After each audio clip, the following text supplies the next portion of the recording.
नमस्कार, big boss मराठीचा राडा या कार्यक्रमात आपल्या सगळ्यांचं खूप खूप स्वागत आहे। खरं तर कालचा दिवस खूप मजेशीर होता, कारण 80 दिवसात स्पर्धकांनी जे काही कमावलं ते काल एका तासात गमावलं। नेमकं काय झालं ते पाहणारच आहोत, पण त्याआधी भागाची सुरुवात झाली राखीपासून। राखी बेडवर रडत बसलेली असते, तिला आई वडिलांची आठवण येते। ती सांगते की तुम्ही वाट बघून बघून गेलात, पण मी काही ट्रॉफी आणू शकले नाही। तुमची खूप इच्छा होती मी या खेळात जिंकावं, बिग बॉसची ट्रॉफी आपल्या घरात यावी, पण ते शक्य झालं नाही। मी ती ट्रॉफी मिळवू शकली नाही। शेवटी तुम्ही ह्या जगातनं निघून गेलात, पण माझ्याकडनं ट्रॉफी आणणं झालं नाही आणि या गोष्टीचा कुठेतरी मला दुःख आहे, खेद आहे असं म्हणत राखी रडत असते। राखीला अश्रू अनावर होतात, तिला आईची आठवण येते, वडिलांची आठवण येते आणि मग घरातले सगळे तिच्या भोवती गोळा होतात, तिला समजवतात। सुरुवातच राखीने इमोशनल केली। कालच्या दिवसात राखीने बऱ्याच काही गोष्टी इमोशनल केल्या, ज्याच्यावरती आपण बोलणारच आहोत, पण त्याआधी स्पर्धकांनी जे काही गमावलं त्याच्याविषयी बोलूया। काल होता पैसे वाचवण्याचा टास्क। आपल्याला माहितच आहे की बिग बॉसच्या घरात जो विनर होतो त्याला 25 लाखांची रक्कम मिळते, पण ही रक्कम मिळण्याआधी एक टास्क दिला जातो आणि त्या टास्क दरम्यान जेवढी रक्कम वाचते तीच त्या स्पर्धकाला मिळते। आणि काल हा टास्क होता की 25 लाखातली जास्तीत जास्त रक्कम तुम्ही वाचवू शकता। प्रत्येक फेरीला 6,25,000 इतकी रक्कम वाचवायची होती आणि पाईपलाईन जोडण्याचा टास्क दिला। एकानं ती पाईपलाईन कशी जोडायची हे बघून यायचं आणि ती जोडण्याचा प्रयत्न करायचा आणि दुसऱ्या सदस्याने त्या पाईपलाईनचे तुकडे डोळे बंद करून त्याला आणून द्यायचे। अत्यंत मजेशीर असा टास्क होता आणि 4 फेऱ्यांमध्ये तो टास्क विभागला गेला। पहिल्या फेरीतच दीपाली आणि राखी या दोघी जणी खेळायला आल्या। दोघींनाही तो टास्क काही जमला नाही आणि अर्थात राखी त्या खेळात होती, त्यामुळे तिला सांभाळणं हाच एक टास्क होता। राखी मध्येच पडली काय, तिला दम लागला काय, धडपडली काय, मध्येच दरवाजाला जाऊन धडकली काय, 25 पाईपचे तुकडे गोळा करण्यात राखीने 25 नखरे दाखवले आणि शेवटी दोघी ते टास्क कंप्लीट करण्यात असमर्थ ठरतात आणि 6,25,000 पहिल्याच फेरीत स्पर्धकांच्या हातून जातात आणि उरतात केवळ 18,75,000। त्यानंतर येतात विशाल आणि अनुश्री। ते दोघे देखील जीव तोडून खेळतात, कारण प्रत्येकासाठी ही विनिंग अमाउंट महत्त्वाची आहे। विशाल 25 तुकडे जमा करतो, पण 4 तुकडे लावताना गोंधळ घालतो। 25 मिनिटांची वेळ संपते आणि पुन्हा एकदा 0 रुपये स्पर्धकांच्या हातात येतात आणि 18,75,000तले अजून 6,25,000 कमी होतात आणि 12,50,000 ही रक्कम स्पर्धकांच्या हातात उरते आणि केवळ 2 फेऱ्या असतात ही रक्कम वाचवण्यासाठी। त्यानंतर येते तन्वी आणि रेवा। तन्वी अनेकदा जाऊन बघते की ती रंगसंगती कशी आहे, कसे तुकडे कुठे लावलेले आहेत ते सगळं बघते, पण 25 तुकडे कसे लावायचे हे कुणालाच कळत नाही आणि तिथे घोळ होतो। तन्वी सुद्धा माती खाते आणि त्या पाईपलाईनची अरेंजमेंट करताना चुकते। 4 तुकडे तिच्याकडूनही चुकतात। 25 मिनिटांची वेळ संपते, प्रत्येकाला ती वेळ पाळावी लागणार आहे। 25 मिनिटांनंतर बजर वाजतो आणि तन्वी आणि रेवा देखील 0 रुपये मिळवतात आणि 6,25,000 एवढीच रक्कम स्पर्धकांच्या हातात उरते। त्यानंतर येतात राकेश बापट आणि सागर। खरं तर या दोघांवरती सगळी मदार असते। सगळ्यांनी आपला खेळ दाखवलाय, सगळ्यांनी माती खाऊन झालेली आहे। आता सागर आणि राकेश काय करतात याकडे सगळ्यांचं लक्ष लागतं, पण राकेश डोळे बांधून ते तुकडे उत्तम पद्धतीने सागरपर्यंत पोहोचवतो आणि सागर रंगसंगती आणि ते कशा पद्धतीने लावायचं या दोन्ही गोष्टी अचूक पद्धतीने हेरतो आणि ती पाईपलाईन पूर्ण करतो। 24 मिनिटांहून जास्त काळ ते दोघेही पाईपलाईन जोडत असतात आणि टास्क पूर्ण होतो। पाईपलाईन देखील बरोबर जोडली जाते, पण वेळेची मर्यादा 25 मिनिटांपर्यंत पोहोचलेली असते आणि शेवटच्या उरलेल्या 6,25,000तले राकेश आणि सागर फक्त 25,000 रुपये वाचवतात आणि तीच रक्कम घरातल्यांच्या समोर येते। सगळ्यांनाच मोठा धक्का बसतो, कारण 25 लाख बिग बॉसने दिलेले असतात, पण टास्कमध्ये सगळेच कमी पडतात आणि केवळ 25,000 ही विनिंग अमाउंट त्यांच्या हातात येते। खरं तर ही खूप कमी अमाउंट आहे, बिग बॉसच्या पर्वातली सगळ्यात कमी अमाउंट म्हणता येईल। पण इथेच मोठा ट्विस्ट आहे, कारण की 25,000 ही रक्कम घेऊन विजेता स्पर्धक घराबाहेर कसा जाणार। त्यामुळे कदाचित येत्या काही दिवसात बिग बॉस आणखीन एक मोठा ट्विस्ट आणतील, ज्यामध्ये या 25,000चे 25 लाख करण्याची बिग बॉस संधी देतील। आता तो टास्क कधी येतोय आणि तो टास्क किती अवघड असेल हे पाहणं महत्त्वाचं ठरणार आहे। या दरम्यान घरामध्ये तो टास्क किती कठीण होता, काय होता याच्यावरती चर्चा होते। राखी बोलते कोणी बनवला हा टास्क, मला एकदा त्याला बघायचंय, कोण आहे हा माणूस, कोण असा टास्क बनवतो की 25,000 रुपये फक्त आमच्या हातात उरतात। तेव्हा रेवा बोलते की राखी सोबत टास्क खेळणं हाच दीपालीसाठी एक मोठा टास्क होता, कारण इतका अवघड खेळ बिग बॉसने दिलाय हा भाग वेगळा, त्यात तो राखी सोबत खेळणं म्हणजे अजूनच ते कठीण होतं। आणि ही राखी ऐकते आणि रेवाला म्हणते तू काय खेळली असते बघ, तुला खेळायला येते का बघ, तुला आम्ही तरी पहिल्यांदा खेळलो, तुला तर सगळं माहित होतं, तरी सुद्धा तू काय दिवे लावलेस ते बघ, 0 रुपये घेऊन आलीस, हातात अंडा घेऊन आलीस। इथेच पुन्हा एकदा रेवाची आणि राखीची गमतीशीर बातचीत होते, पण हा मुद्दा इथे संपत नाहीये। घरामध्ये कुठेतरी खतखत चालू आहे या टास्क वरून, कारण तन्वीला खूप जिव्हारी लागलंय की आपण फक्त 25,000 रुपये वाचवू शकलो आणि मी सुद्धा चांगलं खेळू शकले नाही,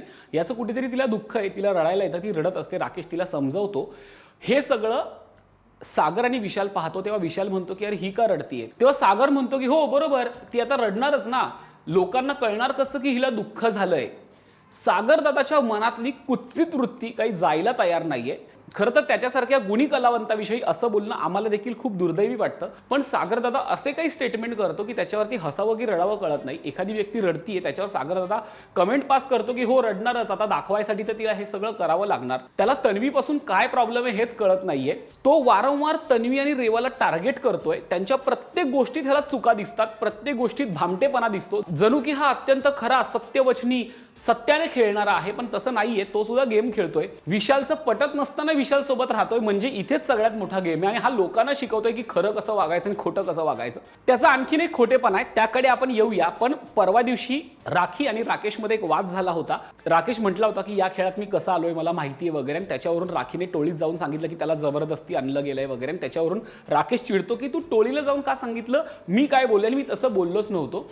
पण राकेश काल हे सगळं मिटवतो. राखीला सांगतो की मी खूप चुकीच्या पद्धतीने रिॲक्ट झालो, त्याबद्दल मी तुझी माफी मागतो. खरं तर राकेश हा या घरातला जेंटलमन आहे. त्याला योग्य अयोग्यतेची जाण आहे. जिथे जिथे तो चुकतो तिथे तो स्वतःहून माफी मागतो. काल त्यानं राखीची स्वतःहून येऊन माफी मागितली, झालेल्या गोष्टी क्लिअर केला. हा त्याच्या मनाचा मोठेपणा आहे. राखी देखील त्याला सांगते की तुला काही बोलायचं होतं तर मला खासगीत येऊन बोलायचं होतं, सगळ्यांसमोर का बोललास वगैरे. पण त्यांच्यातलं भांडण अखेर मिटतं. पण या दोघांमधील मिटलेल्या भांडणाला काल पुन्हा एकदा सुरुंग लागतो. दोघांमध्ये चिक्कार वाद होतो कॅप्टन्सीच्या निवडीवरून. राखीने काल ठरवलेलंच असतं घरात काहीतरी ड्रामा करायचा, त्यामुळे राखी काल जुली नावाचं भूत बनून येते. अत्यंत सुंदर आणि देखणा मेकअप करते. खरं तर एखाद्या मेकअप आर्टिस्टला सुद्धा लाजवेल असा मेकअप काल राखीने केला होता. अत्यंत विदारक अवतार करून ती भूत बनून घरात काल फिरली, सगळ्यांना घाबरवलं, मजा केली. तिला जो ड्रामा अपेक्षित होता तो तिने घडवून आणला. राखी सावंत ही या घरातली अशी स्पर्धक आहे, तिला कुणाचंही काही घेणं देणं नाहीये, तिला कुणाची पर्वा नाहीये. तिला जे करायचंय, जो खेळ खेळायचा ती खेळते. काल तिला भूत बनवून सगळ्यांना घाबरवायचं होतं, तिनं ते केलं आणि त्याच्यात ती यशस्वी ठरली. खूप सुंदर अवतार झाला होता. त्यासाठी राखीला पैकीच्या पैकी मार्क द्यायला पाहिजे, कारण की वेगळं काहीतरी क्रिएट करण्याची ताकद तिच्यामध्ये आहे. ती किती जरी राडा घालत असली, चुकत असली तरी कंटेंट देणं हे राखीला विचारावं कसा द्यायचा. इथे राखीचा भूत अवतार घरामध्ये चालू होता, तर तिथे सागरचा एक वेगळाच अवतार सुरू आहे. मी मगाशीच जसं म्हटलं की सागरच्या मनातला कपटीपणा हळूहळू बाहेर येतोय.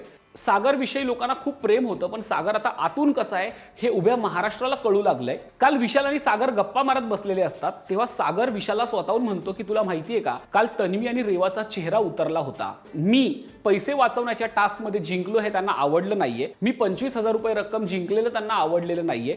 त्यांना असं वाटत होतं की त्यांनी जिंकावं. मी कसं बरं हे जिंकलो हे त्यांना पचलं नाहीये. माझा विजय त्यांना पचलेला नाहीये. त्यांना स्वतःला जिंकायला हवं होतं. आम्ही कसे हरलो याचं दुःख त्यांना झालं. पण मी जी काही 25,000 रक्कम वाचवली ती मी घरासाठी वाचवली हे त्यांना दिसलं नाही. पण ते मी कसं काय जिंकलं आणि त्या कशा जिंकू शकल्या नाहीत याचं दुःख त्यांना होतंय आणि त्यांचा चेहरा उतरला होता, असं सागर दादा बोलतो. सागर दादाच्या मनातला हा कटुपणा काही जाता जात नाहीये. मुळात तन्वी इतकी स्ट्रॉंग प्लेअर आहे की तुझ्या जिंकण्याचं दुःख तिला अजिबात नाहीये. तिला तिच्या हरण्याचं दुःख आहे आणि ते वारंवार तिनं स्पष्ट केलेलं आहे. आणि तू इतका स्ट्रॉंग प्लेअरही नाहीये की तू तिच्याविषयी बोलावं. त्यामुळे सागर दादाने आता स्वतःला आवरण्याची गरज आहे. आम्ही कुठेही तन्वीची बाजू घेत नाही आहोत, पण सागर दादा गेल्या काही दिवसात जे काही वागतोय ते न पटण्यासारखं आहे आणि तो चुकतोय याची त्याला कोणीतरी जाणीव करून द्यायला हवी. आता तुम्हाला असं वाटेल की आम्ही सागर दादाला टार्गेट करतोय का, तसं अजिबात नाहीये. तिसरा मुद्दा असा आहे की काल राखी सावंत सगळ्यांना सांगत असते की मला आता आयब्रोजच उरलेल्या नाहीयेत, म्हणून मी आयब्रोज करत असते, म्हणून मला त्याच्यावर मेकअप करावा लागतो. त्यावर रेवा म्हणते की अगं तू इतका मेकअप लावते वेगवेगळ्या पद्धतीचा, त्यामुळे ते आयब्रो निघून गेले असतील. तेव्हा राखी एक इमोशनल किस्सा सांगते की राखी सांगते की तिच्या आईला कॅन्सर होता, तेव्हा आईचे केस काढावे लागले. त्या दरम्यान इतकं वाईट वाटलं होतं की मी आईला म्हटलं की मी सुद्धा केस काढते, पण आईने शपथ घातली की काही झालं तरी तू केस काढू नको. तिच्या आयुष्यात अनेक भावनिक प्रसंग आहे. राखी हसवणारी वाटली, राडा करणारी असली तरी तिच्या आयुष्याला अनेक अशा छटा आहेत की ज्याविषयी आपण बोलूही शकत नाही. इतकं दुःख तिच्या आयुष्यात आहे. त्यातलं तिने एक फक्त सांगितलं की आईचे जेव्हा केस काढले तेव्हा मला खूप आतून वाटलं होतं की तिच्यासोबत तिला साथ द्यायला मी सुद्धा केस काढावे, पण तिनं मला ते काढून दिले नाही. याच्यावर सगळेच इमोशनल होतात आणि त्यावर सागर दादा तिकडे अनुश्रीला सांगतो की अगं बस ना, किती वेळा तेच तेच. जगात फक्त काय हिच्याच आईला कॅन्सर झाला होता का, हिचं ऐकून ऐकून आता डोक्याला ताप व्हायला लागलाय. कसं काय असं ही बोलते, हिचं ऐकूनच मला त्रास होतो वगैरे वगैरे सागरदादा बोलतो. खरं तर तिच्या आयुष्यातला तो भावनिक प्रसंग आहे आणि त्याच्यावरती सागरदादा सांगतो की जगात काय फक्त हिच्याच आईला कॅन्सर झालाय का. सागरला काय झालंय काय कळत नाही, त्याचं मानसिक संतुलन बिघडलंय की काय हेही कळत नाहीये. इतक्या भावनिक प्रसंगावर त्याला अशा पद्धतीचं स्टेटमेंट करावं असं वाटतंय. हेच खूप मुळात दुःखद आहे. जगाला हसवणारा तू होतास, पण आज तू स्वतः अशा पद्धतीने वागतोयस की तुझ्याकडे बघून आम्हाला आवडणारा हाच सागर कारंडे का असा प्रश्न पडतोय. त्यानंतर बिग बॉस अनाऊन्स करतात कॅप्टन्सीची उमेदवारी. घरामध्ये सध्या राकेश, विशाल आणि राखी त्यांच्या चुकांमुळे कॅप्टन्सीमधून बाद झालेले आहेत, पण बिग बॉस त्यांना एक संधी देतात की तुम्ही जरी बाद झालेले असलात तरी एका कॅप्टन्सीच्या उमेदवाराला तुम्ही निवडू शकता. तुम्ही संगनमताने ठरवा की कुठला उमेदवार कॅप्टन्सीसाठी पुढे जाणार आहे, जो टास्क न खेळता पुढे जाईल. आणि मग राखी, विशाल आणि राकेश यांच्यामध्ये चर्चा होते. राकेश ठरवतो दीपालीला उमेदवारी द्यायची, विशाल ठरवतो सागरला उमेदवारी द्यायची, पण राखीच्या हातात निर्णय येतो नेमकी दीपालीला उमेदवारी द्यायची की सागरला उमेदवारी द्यायची. प्रत्येक जण आपापलं मत मांडतात. बाहेर असलेले 5ही सदस्य मी कसा कॅप्टन म्हणून योग्य ते सांगतात, पण हे तिघेही मिळून सागर आणि दीपालीवरती ठाम असतात. पण निर्णय राखीच्या हातात असतो. सुरुवातीला राकेश तिला कन्व्हिन्स करतो की दीपाली माणूस म्हणून खूप चांगली आहे, तुलाही खूप जीव लावते, तुझ्यावर खूप प्रेम करते, ती माणूस म्हणून खूप स्वच्छ आणि निर्मळ आहे, त्यामुळे मला असं वाटतं की तिला कॅप्टन्सीची उमेदवारी मिळायला हवी आणि तिने आतापर्यंत ती एकदाही कॅप्टन झालेली नाहीये, तर तिला खेळू दे. राकेशचं म्हणणं ऐकून राखीला ते पटतं. राखी सांगते हो हो माझ्याकडून आता दीपालीच कॅप्टन होणार. आणि अचानक विशाल तिला सांगतो की अगं असं कसं, सागर तर खूप स्ट्रॉंग आहे, सागरमुळेच 25,000 रुपये आपल्याला मिळालेले आहेत, नाही तर तेवढे पण मिळाले नसते, तो खूप स्ट्रॉंगली खेळतोय. तेव्हा अचानक राखीचे विचार बदलतात आणि ती सांगते की सागर खूप स्ट्रॉंग आहे, मी गेल्या आठवड्यात त्याला चुकून नॉमिनेट केलं होतं, त्याचं प्रायश्चित्त पण मला घ्यायचंय आणि तो अगदी कपडे फाटेपर्यंत खेळतो, खूप प्रामाणिकपणे खेळतो, म्हणून आता मला सागरला उमेदवारी द्यायची. आणि इथेच खरा गेम होतो. आतापर्यंत दीपालीच्या बाजूने बोलणारी राखी अचानक सागरच्या बाजूने बोलायला लागते आणि सागरला उमेदवारी देते. हे कुठेतरी दीपालीला खूप खटकतं आणि त्याच्यावरून बाहेर आल्यानंतर दीपाली आणि राखीमध्ये राडा होतो. दीपाली तिला जाब विचारते की तू आधी माझं नाव घेऊन मग सागरचं नाव का घेतलं, तुला जर नव्हतं द्यायचं तर तू आधीच सागरचं नाव घ्यायचं होतं. तेव्हा राखी तिला सांगते की नाही माझं मत बदललं, मी मजाक करत होते, मला असंच खेळायला आवडतं, मी का तुला उमेदवारी देऊ वगैरे अशा पद्धतीच्या चर्चा होतात. पण दीपाली कुठेतरी हर्ट होते. या दरम्यान विशालकडे अनुश्रीने देखील मागणी केलेली असते की मला उमेदवारी दे, पण ती मागणी करताना अनुश्री बोलते की तुम्ही तिघांनी मिळून माझं नाव घ्या, मला उमेदवारी द्या, आणि नाही दिलं तरी मला काही फरक पडत नाही, मी माझी मेहनत करून खेळणारच आहे. या स्टेटमेंटवरती राखी तिला काउंटर करते की जर तुला आमच्याशी काही घेणं देणं नाहीये तर कशाला तू आमच्याकडे पिच करते की मला उमेदवारी द्या वगैरे. म्हणून तिची उमेदवारी रद्द होते. पण बाहेर आल्यानंतर ती विशालला जाब विचारते की सागरचं नाव का घेतलंस आणि तू माझं नाव का घेतलं नाहीस. राखी तुला स्वतःहून सांगत होती की तू अनुश्रीचं नाव घे, मी तिला उमेदवारी देते, मग तू का नाही माझं नाव घेतलं. तेव्हा विशाल म्हणतो की नाही मला या आठवड्यासाठी सागर योग्य वाटला म्हणून मी सागरला दिलं. पण अनुश्री काय तिचा हे का सोडायला तयार होत नाही. अनुश्री बोलते की तू मला का नाही दिलं, मी तुला स्ट्रॉंग वाटत नाहीये का, जर तू माझं नाव दिलं असतं तर कदाचित ती ऍग्री झाली असती. पण विशालने पक्क ठरवलं होतं उमेदवारी सागरला द्यायची. पण इथे राखीने सगळा गेम फिरवलेला असतो. राखीच्याच हातात खेळ असतो, कारण की शेवटी बहुमत होणं गरजेचं असतं. आधी राकेशला खूप आनंद होतो की दीपालीला उमेदवारी मिळणार, पण अचानक राखी दीपालीचं नाव सोडून सागरचं नाव घेते आणि इथेच खरा खेळ पालटतो. आता सागरला डायरेक्ट उमेदवारी मिळालेली आहे कॅप्टन्सीची. आता बाकीच्या 4 मुलींपैकी कुठली मुलगी कॅप्टन्सीच्या उमेदवारीसाठी खरी उतरतीये आणि घराचा शेवटचा कॅप्टन कोण होतं हे बघण्यासारखं आहे.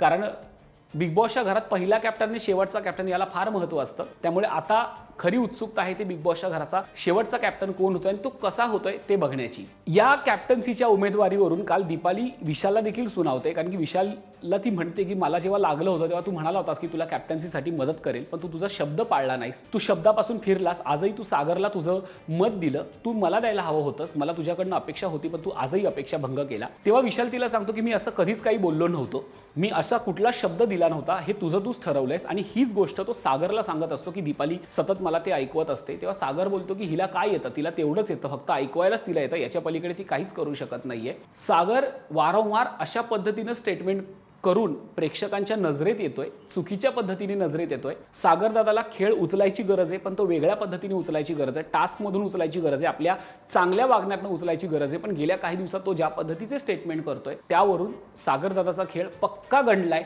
एवढं मात्र नक्की. सागर दादाला आता एकतर या खेळातनं बाहेर येऊन मानसिक शांततेची गरज आहे, किंवा जर खेळात राहायचं असेल तर त्याला स्वतःचा इंडिव्हिज्युअल गेम खेळून एक उत्तम पर्सनॅलिटी दाखवण्याची गरज आहे, तरच तो टॉप 5 पर्यंत पोहोचू शकतो. कालच्या भागाच्या सुरुवातीला राकेश आणि राखीमधलं भांडण मिटलेलं असतं. राकेश स्वतःहून जाऊन तिला सॉरी म्हटलेला असतो, मगाशी मी जसं म्हटलं.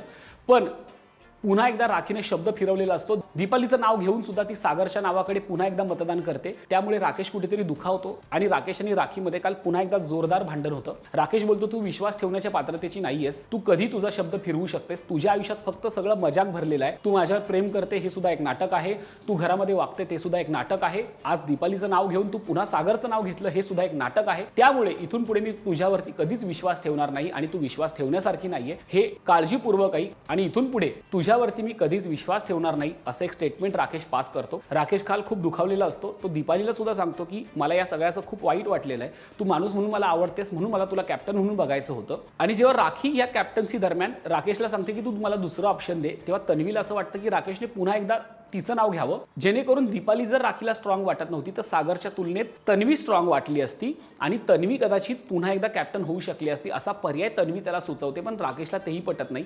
राकेशला असं वाटतं की तू 2 वेळा कॅप्टन झाली आहे ना, आता पुन्हा का तुला व्हायचंय, आणि जरी तुझं नाव सुचवलं असतं तर राखीने ऐनवेळी गेम केला असता आणि अनुश्रीला किंवा सागरला कॅप्टन केलं असतं, पण तिने तुला कॅप्टन होऊ दिलं नसतं। राखी कशी हे मला चांगलं माहिती असं तो तिला सांगतो, पण तन्वीला काही गोष्टी पटत नाही आणि पुन्हा एकदा कॅप्टन्सीच्या मुद्द्यावरून तन्वी आणि राकेशमध्ये काहीशी नाराजी दिसते। हलकासा वादाची किनारे याला। आता हा वाद वाढतोय की मिटतोय हेही बघण्यासारखं आहे, कारण आतापर्यंत त्यांच्यात अनेकदा वाद झालेले आहेत पण ते मिटलेले सुद्धा आहेत। हेच काटा टीमचं वैशिष्ट्य आहे की ते भांडतात आणि वाद मिटवतात देखील। आता हा वाद कुठपर्यंत जातोय, काटा टीमला साबूत ठेवतोय की फोडतोय हे देखील बघण्यासारखं आहे, कारण आता कॅप्टन्सी जवळ आलेली आहे। 4 मुली आणि एक सागरदादा यांच्यामध्ये ही कॅप्टन्सी रंगणार आहे। कोण घराचं कॅप्टन होतंय ते लवकरच कळेल, पण जाताना एक प्रश्न आहे, सागरदादाचं वागणं, त्याचं बोलणं, ज्या पद्धतीने तो कमेंट पास करतोय हे तुम्हाला डोक्यात जातंय का, कुठेतरी चुकीचं वाटतंय का, ते कमेंट करून नक्की कळवा। आणि सध्या 4 मुली आणि सागरदादा म्हणजे तन्वी, अनुश्री, रेवा, दीपाली आणि सागरदादा